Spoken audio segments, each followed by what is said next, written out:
Donc, je vais laisser la parole maintenant à Jérôme Grégory, qui est ingénieur et consultant en numérique responsable, et qui va nous dire ce en quoi ça consiste. Merci. Bonjour à tous, je suis ravi d'être parmi vous. Je vais vous poser la molette.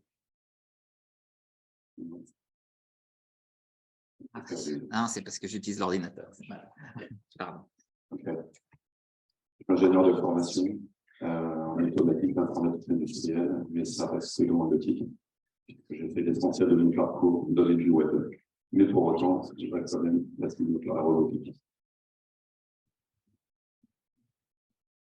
Je suis consultant numérique responsable et animateur de la presse du numérique. Qui d'entre vous a déjà suivi la presse du numérique? Que ça me donne une petite idée. Une personne, deux. Ok, ça marche. C'est un atelier qui dure 3 heures. Donc, je vais, avec le temps qu'on a, un peu plus d'une demi-heure, je vais essayer de reprendre les slides principaux de la presse du numérique, mais je vous invite chacun à la suivre, bien entendu. On a cité d'autres ateliers précédemment qui pouvaient être intéressants. Je vais en rajouter un supplémentaire, qui est l'atelier de l'automne, et qui permet de fabriquer sa trajectoire vers les 2 tonnes de CO2 équivalent. J'ai été aidé par Pierre Quicheux, qui est un ancien collègue de travail, qui est directeur technique chez Smile, sur la partie système embarqué et connecté, sur un certain nombre d'aspects techniques qui pourront, j'espère, vous intéresser. Est-ce que je peux faire comme là? Parce que c'est bon. Ouais. On va parler de... Je ne vais pas vous inonder de chiffres. On va rentrer un petit peu plus dans le constat de l'empreinte environnementale, de l'empreinte écologique, parce qu'on parlait de social et d'environnemental, l'empreinte écologique du numérique, mais aussi on va essayer de parler ensemble d'action. Comment j'arrive à m'engager, moi, en tant que chercheur, en tant que citoyen, au-delà du contexte qui nous réunit ce matin. Je trouvais intéressant de préciser que j'étais bénévole au sein d'un certain nombre d'associations. L'attitude est une association qui promeut la technologie pour l'intérêt général. Et j'aurai l'occasion d'y revenir un petit peu plus loin par rapport aux enjeux du numérique. Et un certain nombre d'autres associations qui se situent principalement sur les thématiques de la diversité dans le numérique et de l'inclusion aussi par ailleurs. Pourquoi j'en parle? Parce qu'on va parler d'action et de s'engager par le bénévolat, c'est une forme d'action. Ce n'est pas réservé aux retraités, ce n'est pas réservé aux personnes qui ont un jour par semaine à consacrer. Si vous avez 1 heure par semaine, 1 heure par mois ou 1 heure par an, eh bien c'est possible. Et il y a forcément une association qui a besoin de vous. Donc, ça fait partie des solutions. On parlera peut-être un petit peu open source. J'ai passé une bonne partie de ma carrière dans le domaine du numérique, mais à promouvoir les solutions open source, ça fait partie des solutions aussi sur lesquelles on a un éclairage un petit peu plus long. Voilà à peu près le sommaire pour la demi-heure qui vient, les 7 messages clés à retenir, s'il fallait en retenir que 7. On parlera pas uniquement de responsabilité, puisqu'on parle de numérique responsable, lequel vous êtes familier, mais je tiens à ce qu'on parle aussi d'engagement et donc aux possibilités d'action qui sont les nôtres, de manière assez générale et de manière un petit peu plus particulière dans le domaine peut-être la robotique, et qui sera développé un petit peu plus loin dans l'après-midi, puisqu'on va parler d'éco-conception, je crois, dans le programme. La première question à poser, c'est qu'est-ce que le numérique et je vous laisse peut-être réagir d'ailleurs. Qu'est-ce que pour vous le numérique? Et je reprendrai au micro ce que je peux entendre. Ça fait perplexe, déjà. Comment? Des octets. Des octets. L'ensemble des solutions matérielles et logicielles pour traiter des données. Oui, l'ensemble des solutions matérielles et logicielles pour traiter des données. C'est plutôt pas mal. Je passe celui-là, j'ai déjà pris. Là, on a un premier aperçu du numérique. On voit des smartphones, on voit des PC. Je vous en présente un deuxième. Je vous présente ici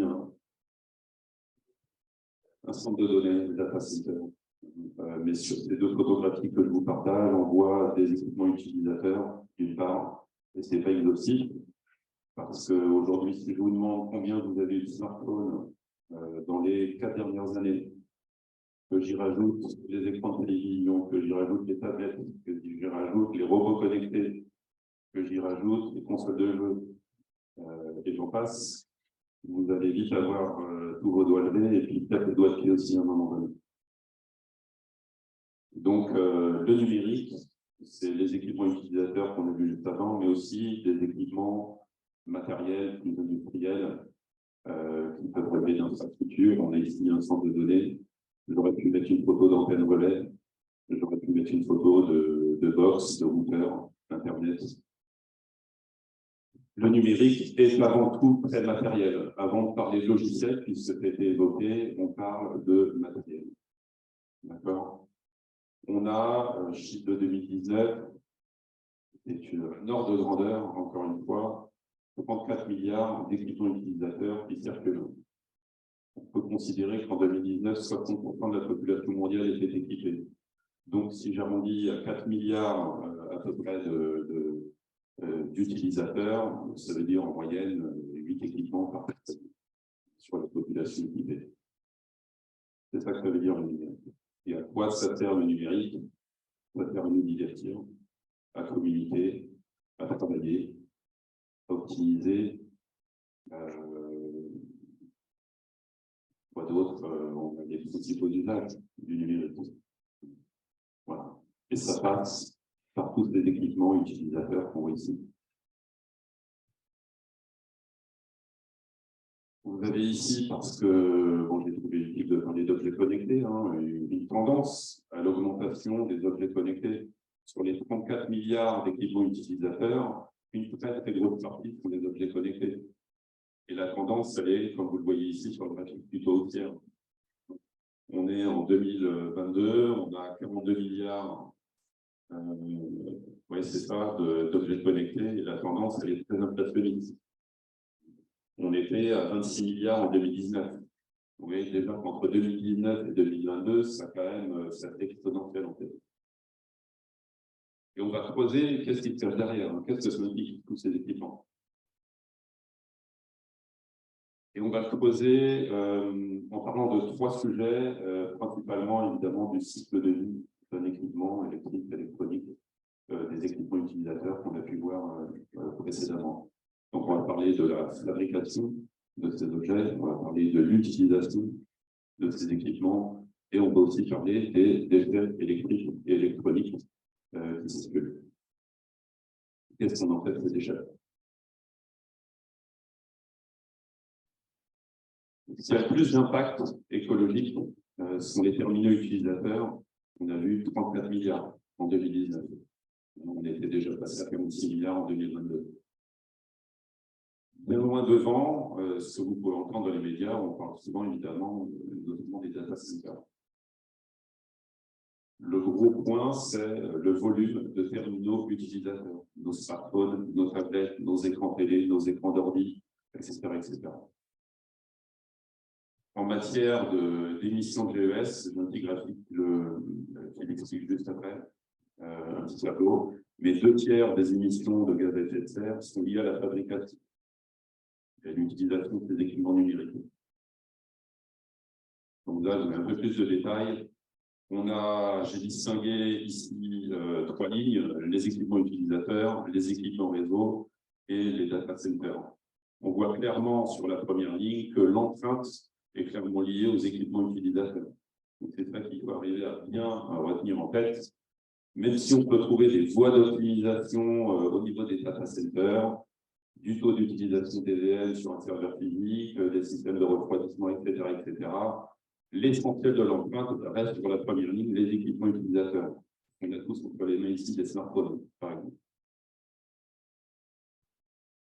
Après, je ne les détaille pas, mais ce qui peut être intéressant, et je ne vais pas rentrer dans le détail, c'est de voir que quand on parle d'empreinte, ce n'est pas uniquement des émissions de gaz à effet de serre.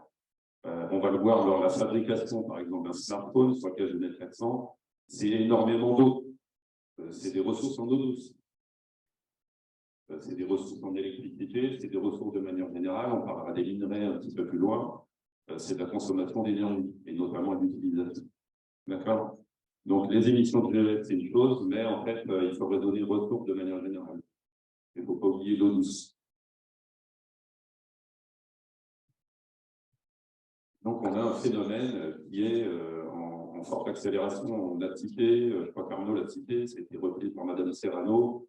L'empreinte environnementale du numérique, c'est à peu près 4% des émissions de gaz à effet de serre mondiales. On dit que la France, vous savez, l'empreinte environnementale de la France, un pays comme la France, c'est grosso modo en ordre de grandeur. Vous avez un ordre d'idée? Ouais.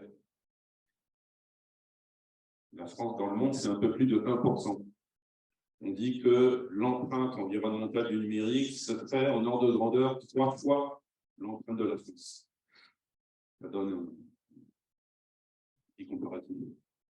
Okay.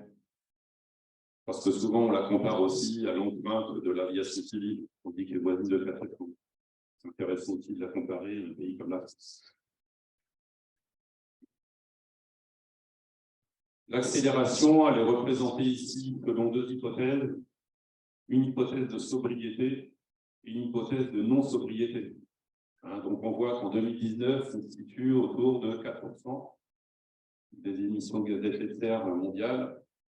Et sans sobriété, on peut arriver à un scénario à 8%. C'est-à-dire qu'on a une place du numérique dans les émissions de gaz à effet de serre mondiales qui double. Donc, on parle de sobriété numérique. Même si on parle de sobriété numérique, on reste sur une pente positive, qui nous ferait atterrir à 5% à horizon 2025. Donc, on n'est pas encore dans un renversement, un changement de variation. On est toujours en augmentation, mais sur une pente un petit peu plus faible, on pourrait dire. Conclusion, si on veut vraiment réduire l'empreinte environnementale du numérique, la sobriété ne va pas suffire.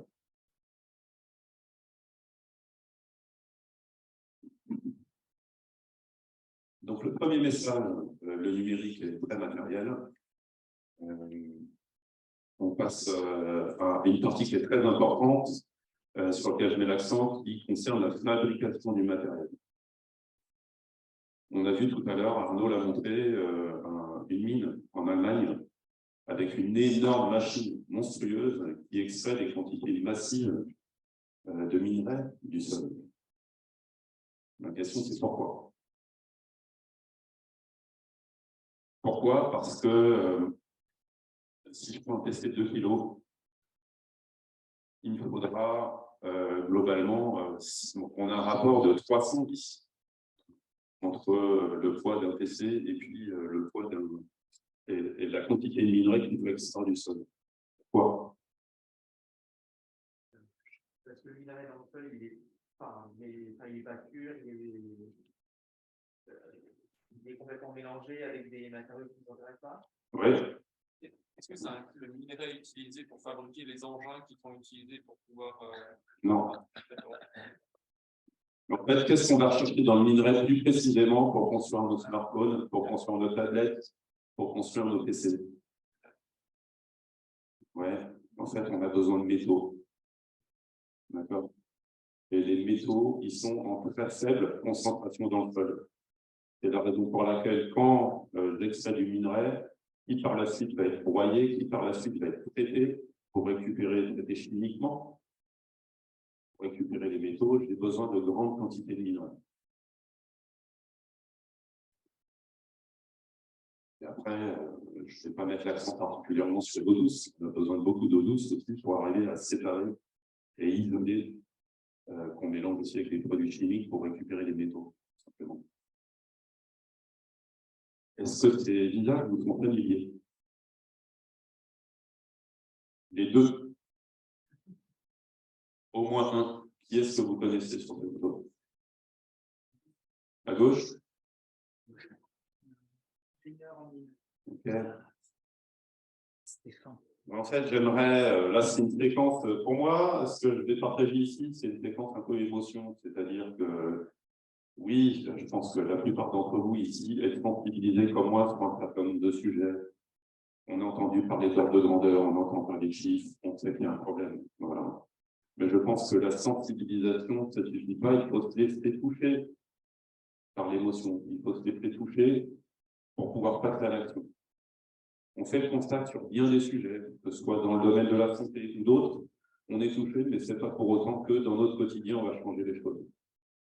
Et j'ai choisi ces deux personnes-là parce que bon, je vais vous partager leurs interventions, ce qu'elles ont fait, et qui, moi, personnellement, m'ont particulièrement touché et disent « c'est pas possible, il faut que je le fasse quelque chose ». Donc, je vais essayer de vous partager ça. On a à gauche Aurore Stéphane.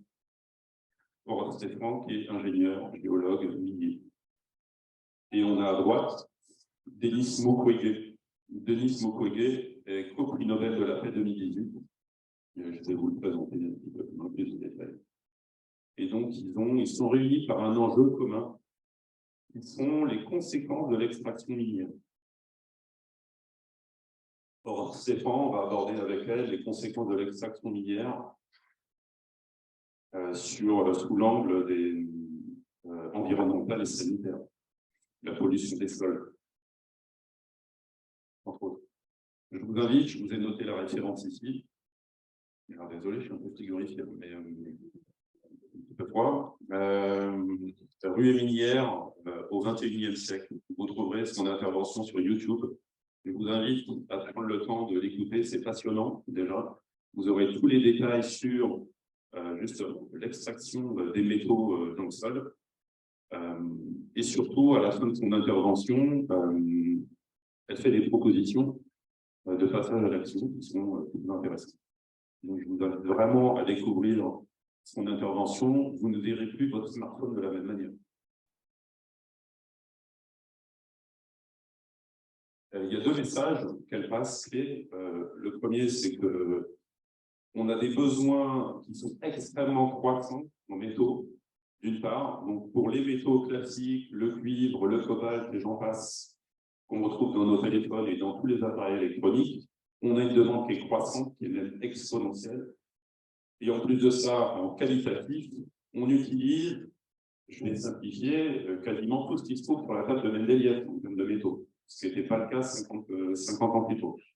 Donc, on exploite tous les métaux dans de plus grandes quantités. Et pour ceux qu'on exploite depuis déjà plusieurs dizaines d'années, là, le message, c'est qu'on est allé prendre ce qui était le plus apporté et qu'aujourd'hui, pour aller les rechercher, il faut creuser toujours plus profond et on y accède avec des concentrations encore plus faibles. Donc, c'est plus dur d'aller les chercher et ils sont en concentration plus faible. Donc, pour les récupérer, c'est encore plus compliqué. Et donc, elle aborde les impacts environnementaux, c'est-à-dire qu'on est un petit peu socio aussi parce qu'on fait de la place. Les populations qui sont sur des gisements potentiels de minerais, on essaie de les déplacer par ailleurs. On extrait de la terre, potentiellement on déforeste. Et puis, pour traiter tous les minerais pour récupérer les métaux, on utilise des produits chimiques qui se retrouvent dans le sol, en fait. Qui se retrouvent dans l'eau, qui se retrouvent dans les terres. Et donc des problèmes de pollution massive. Je passe relativement vite ce slide-là, juste pour dire que dans un smartphone, vous retrouvez plus de 50 métaux différents pour la fabrication de ces d'un smartphone, mais bon, là, c'est des domaines qui sont sans doute un petit peu plus proches de vous, hein, des cartes mères, des cartes électroniques de manière générale, tout ça, c'est des métaux à l'intérieur. Et des métaux qui, pour des questions de performance énergétique, sont aussi alliés. Hein, c'est pour ça qu'on parlera de recyclage un petit peu plus loin.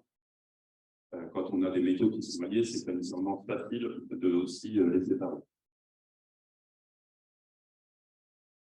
Denis Mukwege, sur le même aspect qui sont les conséquences de l'extraction minière, je vous invite tout simplement à retrouver sur YouTube le discours qu'il a prononcé en Suède à la réception de son prix Nobel. C'est dommage que je ne puisse pas passer les premières secondes, mais bon, son discours démarre par l'évocation d'une... Alors, déjà, sa profession, il est gynécologue et chirurgien. Globalement, il répare des femmes qui ont été victimes d'exactions en République démocratique du Congo, parce que le régime congolais, aussi un petit peu sous influence rwandaise, déplace des populations par la terreur, en fait, et s'en prend aux femmes. Donc, il évoque une de ses patientes dont on a flingué le vagin au sens littéral. Voilà, tout simplement, et qui est là-bas. C'est un spécialiste de la fistule. Et je vous laisserai découvrir, je vous laisse des détails ici, ce que c'est que la fistule. Ça prend vraiment au titre. Je vous invite à lire son livre, qui s'appelle La force des femmes, The Power of Women en anglais. C'est pas littéralement traduit par la puissance, le pouvoir des femmes et la force des femmes. C'est aussi, voilà, ça prend. Donc les impacts sociaux, on les touche, les impacts sociaux du numérique, c'est-à-dire qu'on va chercher du minerai dans des pays qui ne sont pas les nôtres. La République démocratique du Congo est la premier fournisseur mondial de cobalt, qui est voilà, un métal qui est très utilisé dans nos appareils électroniques.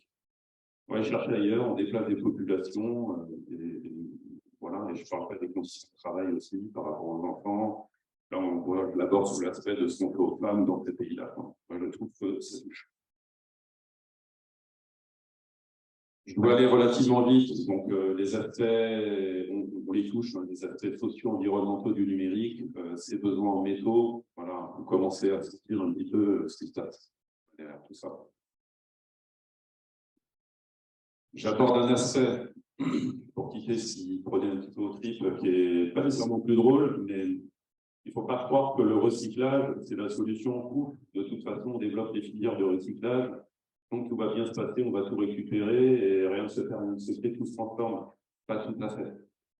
Il y a deux problèmes qui sont liés au recyclage. Déjà, on a un taux de collecte qui est extrêmement faible. Donc, on récupère très peu de matériel. Vous avez tous chez vous dans un tiroir, forcément, des appareils électroniques qui n'ont pas bougé depuis des années. Et quand vous avez changé de matériel, le pire, c'est que celui que vous avez laissé dans votre tiroir, au moment où vous l'avez mis au tiroir, il fonctionnait sans doute encore, en fait. Et il n'est pas mis dans une filière. Et plus vous tardez à le faire, ben, voilà, moins ça a l'utilité à posteriori. Donc le taux de collecte est très faible, et pour ce qu'on arrive à collecter, ce qu'on arrive à recycler pour de vrai est aussi très faible. On considère que dans la filière, on ne récupérera pas plus de 15-17%. Je ne sais pas si je l'ai noté, mais 17% voilà, de ce qu'on récupère. Pour des raisons assez simples, c'est que, comme je vous le disais précédemment, on a beaucoup de métaux en fait, de quantités qui sont alliés, en fait.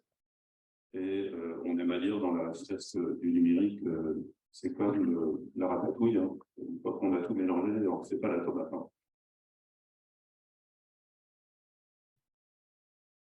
Peut-être un aspect qui est intéressant à souligner aussi, c'est qu'est-ce qu'on en fait ces déchets, puisqu'on n'arrive pas à les recycler. Donc on les enfouit, on les incinère, donc pollution, on les enfouit, pollution des sols, ou là, impact social aussi, on les envoie dans des pays, le Ghana est très connu pour ça, donc il y a un documentaire que vous trouverez sur MyCanal, je crois, ou ailleurs, mais qui s'appelle Welcome to Sodom, et donc qui explique la vie de personnes qui traitent des déchets électroniques au Ghana. Impact social, on délègue notre pollution et ces problèmes-là à d'autres pays.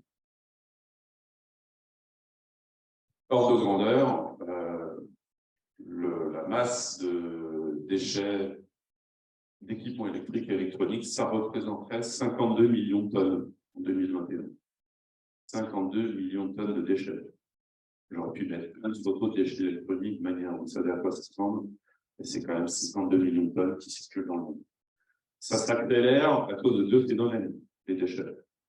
Donc vous êtes tous ici, moi plus ou moins victimes. Phénomène d'obsolescence psychologique. On vous bombarde de beaucoup de publicité. On vient de passer le Black Friday, il y a les fêtes de Noël qui arrivent. On fait bien comprendre que le matos que vous avez, il n'est pas dernier cri, quoi, en fait. Donc ça vous incite à changer. Ça nous incite à changer. Il faut résister, il faut être conscient. L'obsolescence psychologique.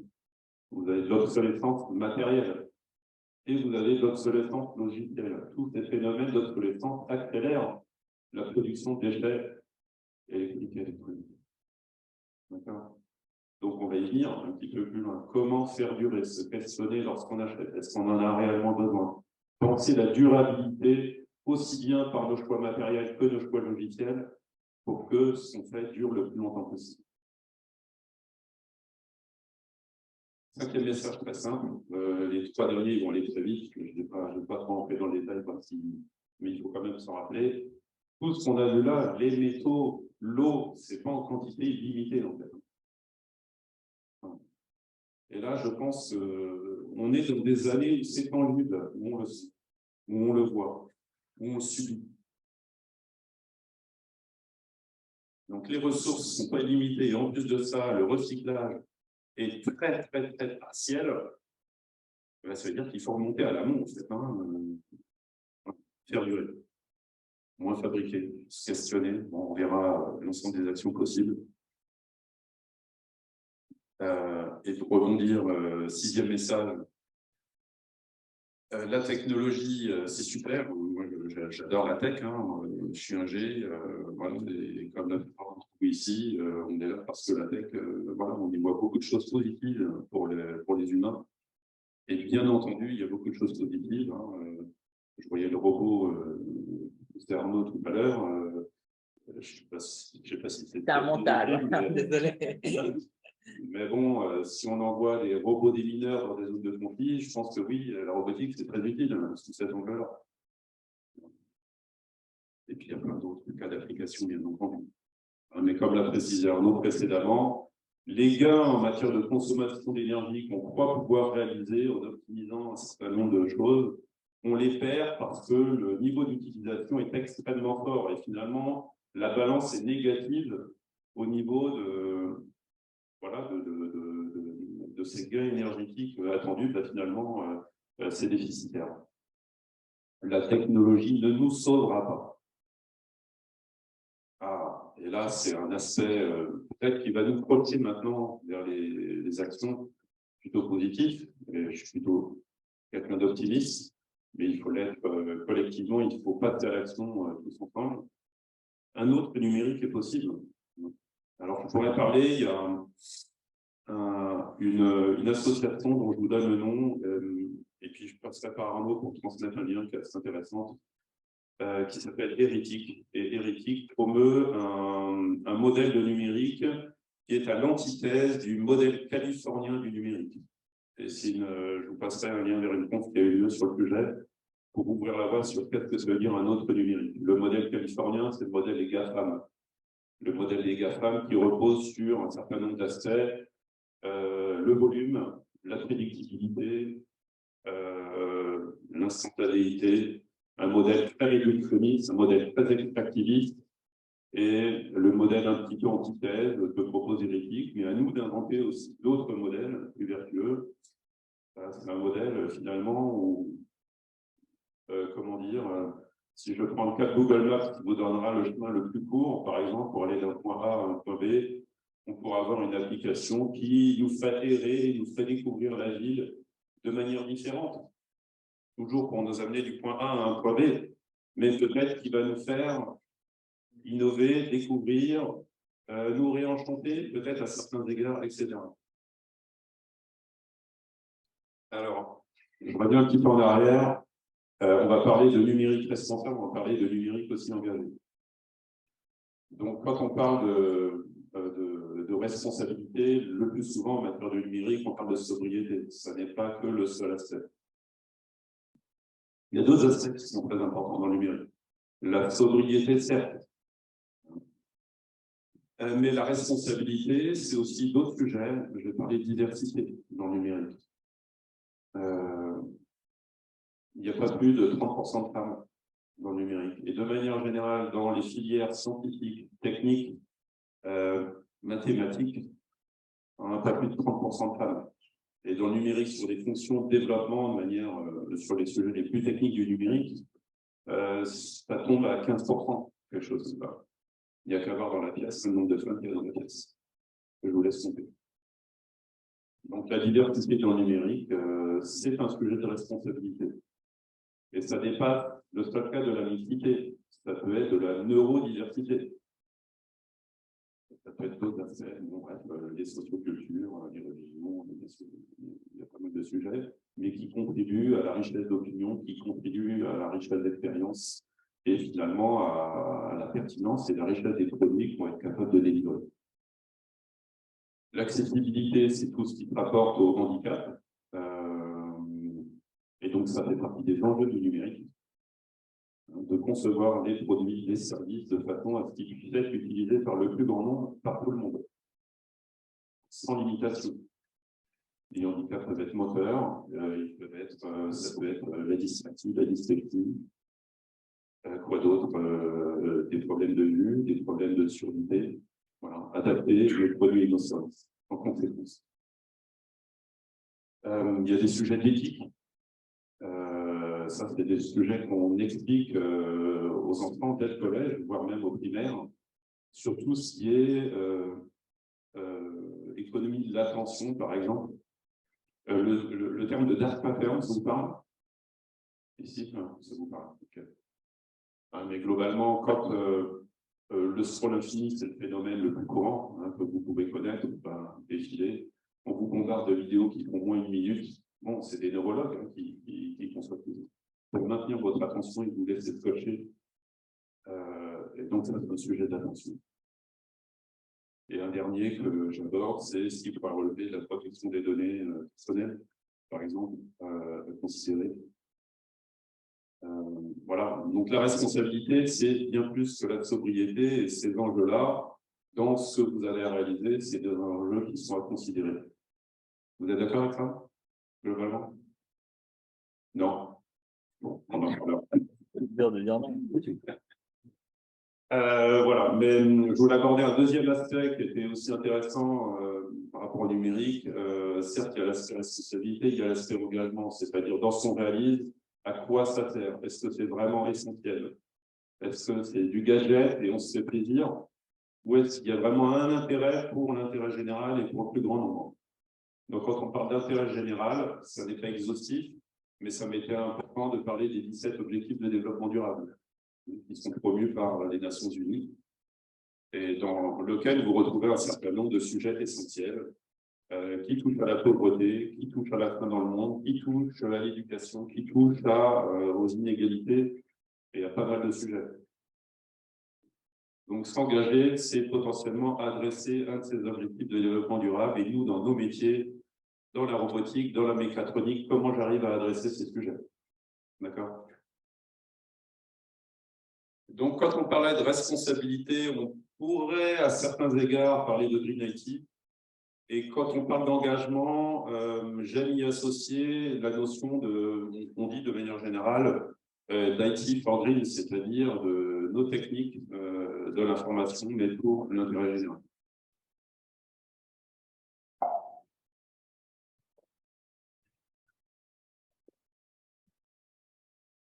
Il y a plusieurs niveaux d'action possibles. Il y a des actions à titre individuel, il y a des actions à titre entreprise, il y a des actions à titre collectif, c'est-à-dire les lois votées, etc.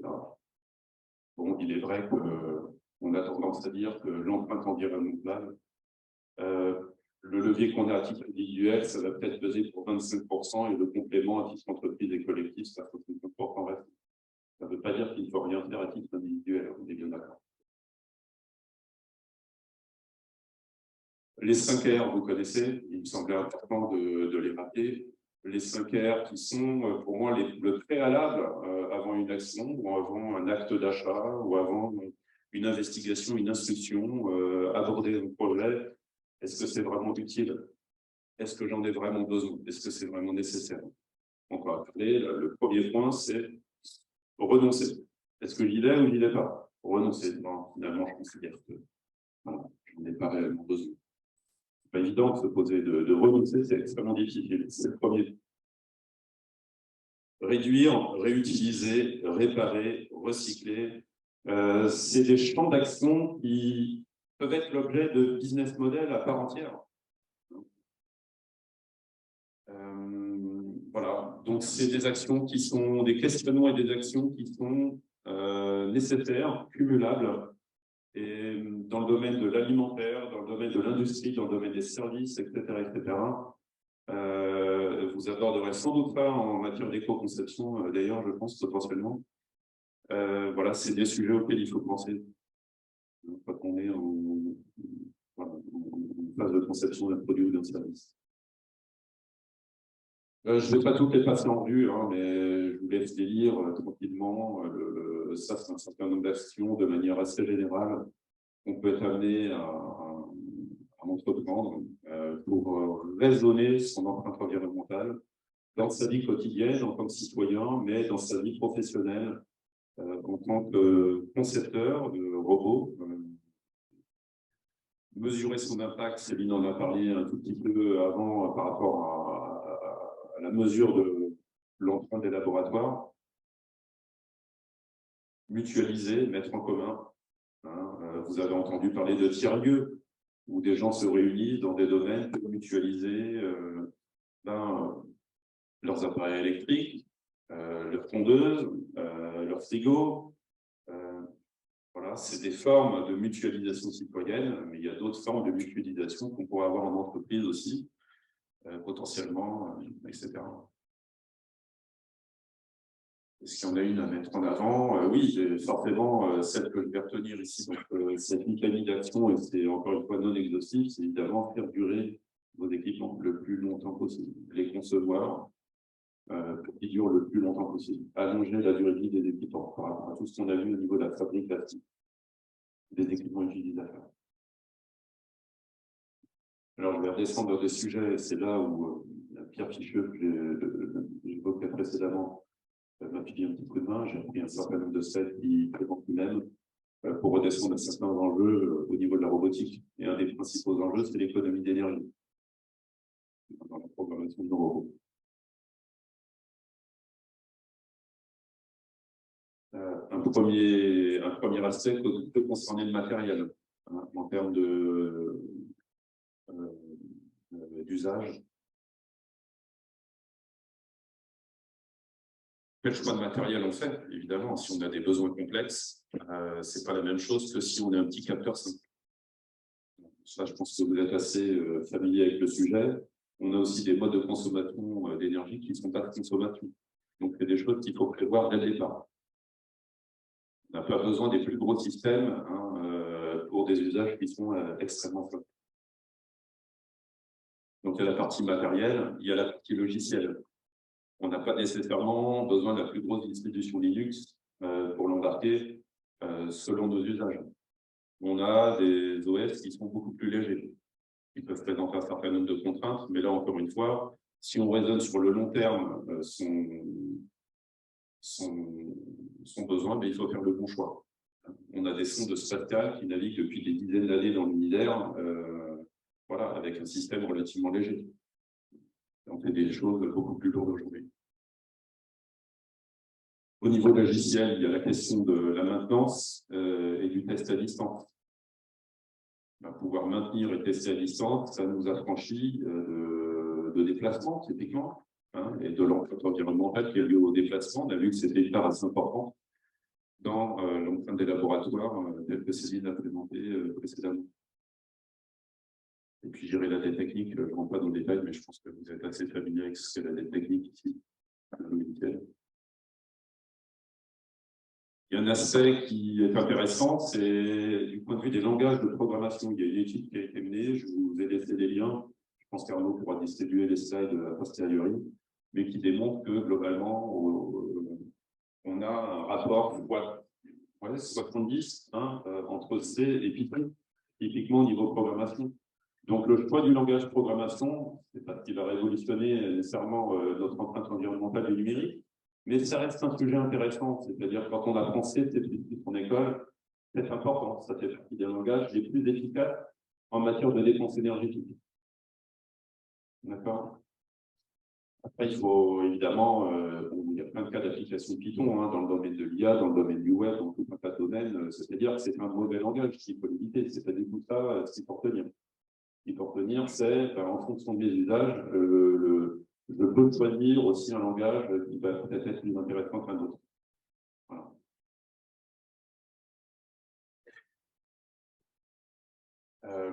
Un un dernier point qui me tenait à cœur, c'était d'évoquer le cas d'open source. Donc, je ne peux pas faire un talk sur la différence entre logiciel libre et open source. Je répondrai à un certain nombre de questions. Il faut comprendre qu'on parle de solutions ouvertes. Il faut comprendre qu'on parle de partage. Il faut comprendre qu'on parle de mutualisation au niveau logiciel, de ne pas réinventer l'autre chose, et qu'à partir de ce bien commun numérique qui est délivré à partir de l'open source, eh bien, on peut réaliser des adaptations par rapport à nos besoins métiers.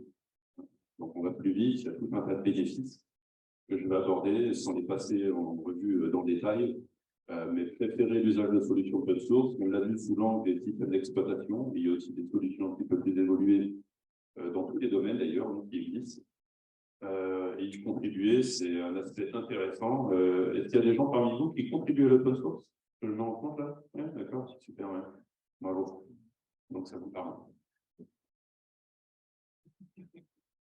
Vous la connaissez, cette citation-là? Je l'aime beaucoup. Quand on partage un bien matériel, on divise. Quand on partage un bien immatériel, la connaissance, on démultiplie. Les super pouvoirs de l'open source. Je ne vais pas tous les citer, j'en ai mis un certain nombre, mais qui sont liés au fait qu'on puisse accéder au code, qu'on puisse étudier le code, avant bien entendu de l'améliorer et d'y contribuer.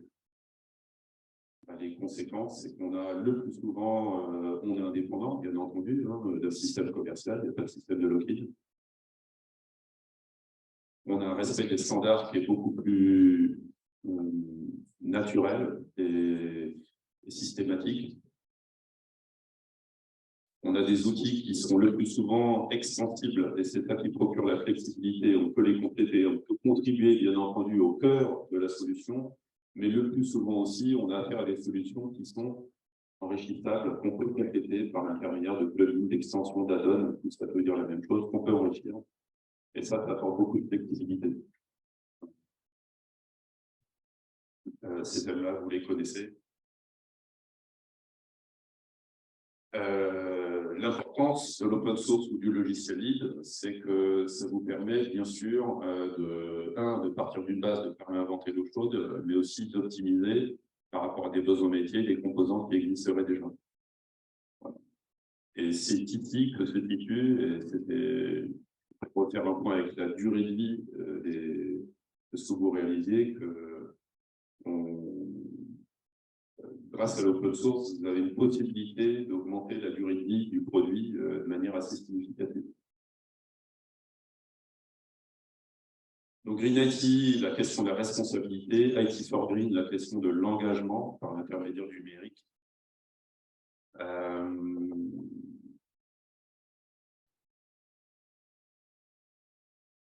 L'empreinte carbone qui est la nôtre, on l'a cité, on parle de 10 tonnes en moyenne par personne par an, on a un objectif à 2 tonnes.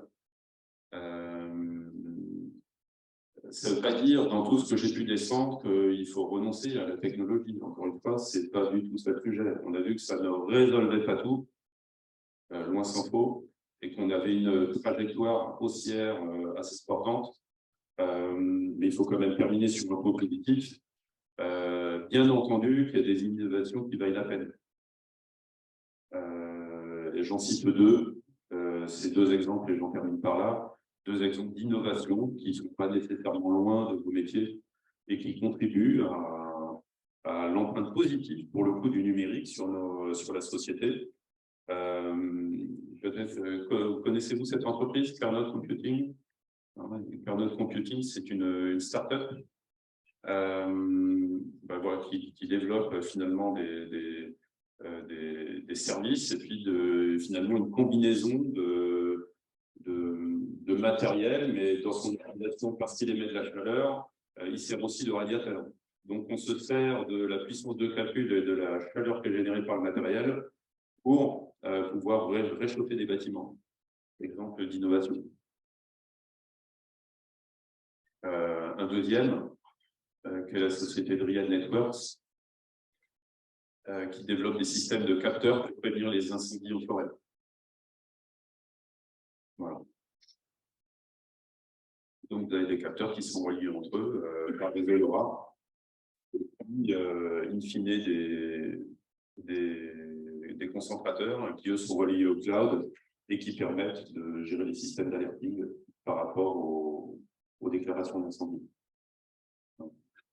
Là, on peut considérer quand même qu'on est dans des choses très utiles pour nos sociétés. Surtout à l'heure où chaque année, avec le réchauffement climatique, on voit des forêts qui brûlent, des villes qui brûlent, un petit peu partout dans le monde. Merci à vous. S'il y a des questions, je prends.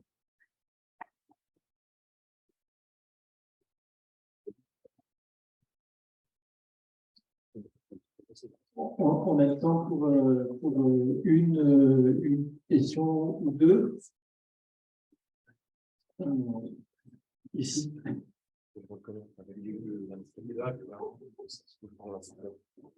Donc le micro arrive. Merci. Merci beaucoup pour cette présentation, super intéressant. Et j'aime beaucoup aussi le fait qu'il y a vraiment des mesures très concrètes dans le développement qu'on fait d'un point de vue technologique qu'on peut appliquer. Alors, j'aurais deux questions. Ok, je vais poser la première en premier. Concernant les intéressés par le tableau sur le langage de programmation, c'est-à-dire des chiffres très concrets. J'imagine avec ça vient aussi la manière de coder et de créer un programme. J'imagine que ça accompagne une formation sur comment coder de manière à ce que ça soit efficace énergétiquement parlant. Je ne connais pas de cours qui, comment dire, qui apprennent. Après, je pense qu'il y a beaucoup de choses de bon sens dans la question. Quand on code, voilà, on peut tenter de penser à toutes les évolutions possibles, à anticiper tout un tas de choses du futur et donc à se rajouter des lignes de code tout simplement. Hein. On pourrait dire qu'à certains égards, la ligne de code peut avoir une empreinte environnementale. Avec quel effet de levier finalement sur le programme? Je pense que ce qu'il faut peut-être savoir, c'est qu'il y a des outils qui permettent de mesurer déjà ça. Il y a de plus en plus d'outils qui permettent de mesurer. Déjà, il y a le poids tout simplement du code, hein, avec peut-être un premier élément de mesure. Il y a le coût énergétique de requêtes. Dans l'éco-conception, je pense qu'il y a des choses que vous allez aborder. Hein. Voilà, est-ce que j'ai besoin de beaucoup de flux de données entre un serveur et un client? Il y a tout un tas de choses qu'on peut imaginer qui vont. Pas trop près du micro? Pardon, pas trop à la distance. Aussi, la maintenance de distance du micro. Ouais, voilà, il y a des outils de mesure qui existent et bien entendu, il y a des règles d'éco-conception, sans doute certaines qui sont spécifiques au web, d'autres qui sont spécifiques aux robots, sans aucun doute, qui existent. Et encore une fois, je pense que dans la programmation, il y a un certain nombre de choses de bon sens aussi. Hein. Est-ce que j'anticipe pas trop? Est-ce que j'en mets pas trop finalement et de quelle manière je peux appliquer la sobriété au code? Voilà, je pense que naturellement, il y a des choses qui vous viennent de bon sens. Maintenant, là où je peux compléter, c'est qu'il existe des solutions de mesure. Hein, et que les solutions de mesure, c'est des solutions qui vous permettent d'envisager des voies d'optimisation. Super, merci beaucoup. Il y a quelqu'un pour une autre question? Je peux poser une deuxième. Je voulais savoir sur tout l'aspect matériel, justement, électronique. C'est qu'en robotique, on est amené à utiliser les cartes électroniques, les moteurs d'accélération, etc., qui viennent pas forcément du même endroit dans le monde, différents fournisseurs. Alors, on sait que c'est moins cher qu'on va prendre sur des sites en général qui viennent d'Asie. Je voulais savoir, est-ce que ça pourrait avoir un impact, justement, d'avoir des fournisseurs dont on sait qu'ils ont une éthique d'un point de vue écologie, ou est-ce qu'au final, vu que l'impact écologique vient de l'extraction, une grosse partie de l'extraction du minerai, est-ce qu'au final, ça n'aurait pas beaucoup d'impact? Est-ce que ça aurait un intérêt de différencier entre les fournisseurs? J'imagine pas. Alors déjà, un fournisseur qui est local pour minimiser le transport, mais je veux savoir votre avis là-dessus. Oui, un premier élément de réponse est assez simple, chaque action compte. Chaque action compte dans l'optimisation de notre empreinte écologique de manière générale, sociale et environnementale. Et encore une fois, j'insiste sur le social, puisque dans la question, il n'y a pas que la question des émissions de gaz à effet de serre. Il y a aussi la question de la production en amont. Est-ce que c'est des enfants qui travaillent sur le sujet ou pas? Donc la question revient à la politique d'achat du matériel. Et de manière générale, dans l'économie d'aujourd'hui, dans toutes les grandes entreprises, se mettent en place des politiques d'achat durables, des politiques d'achat responsables.